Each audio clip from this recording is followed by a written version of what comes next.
Amal, the greatest citizen on earth. Oh, police. Jan Moiron, George Clooney's human rights lawyer wife, being made United Nations Global Citizen of the Year. Heaven knows how Amal Clooney manages to fit in all that whole humanitarian work, between flitting from party to ball to royal wedding to high-profile women's conferences to couture fittings to speechifying at eminent gatherings to organizing the Met Ball to film festivals to dinner with Harry and Meghan to wowing the crowds at red carpet events. But she does. And she does it to such an extent that she has just been made Global Citizen of the Year by the United Nations Correspondents Association, UNCA. Yes, I know, hard to think of a more meaningless gong bestowed upon a less deserving subject. It's not like she needs the fame or the career boost. But that didn't stop our girl embracing the moment with the kind of noble zeal and lightly worn suffering that makes Angelina Jolie appear like a blushing bride.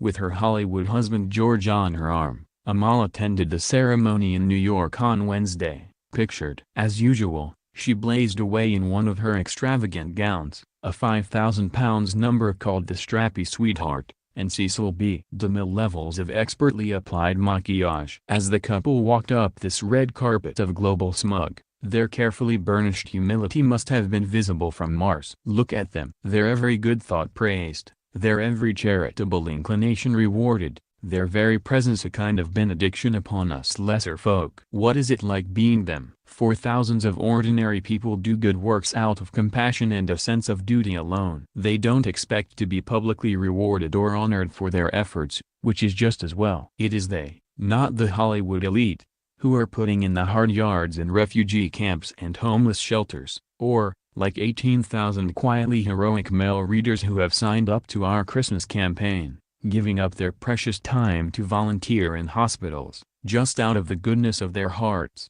Around the globe you will find Mr. and Mrs. Joe Soap comforting the downtrodden in grotty hotspots, without the prospect of relief or a 5-course gala dinner with matching wines and attendant celebrities for months.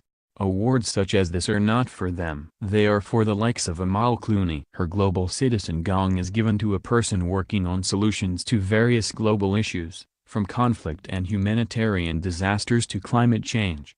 But let us be honest, what solutions has Amal ever offered? As always, she just points out the problem, then blames Donald Trump. The UNCA highlights the work of journalists in trouble and journalists who do their jobs under fire, often literally. Although they were honored at this ceremony, I can't help but think any one of them would have been more deserving of this award than its glamorous recipient.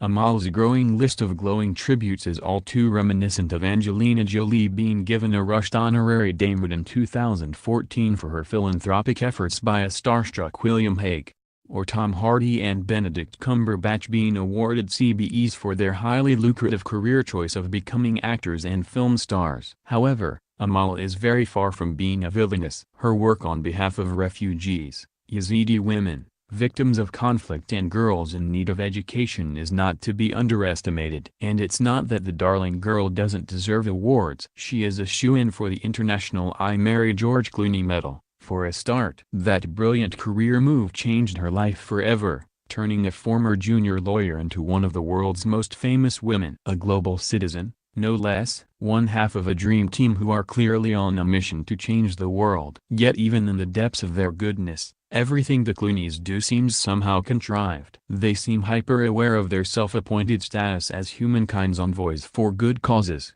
but there is something about them that jars.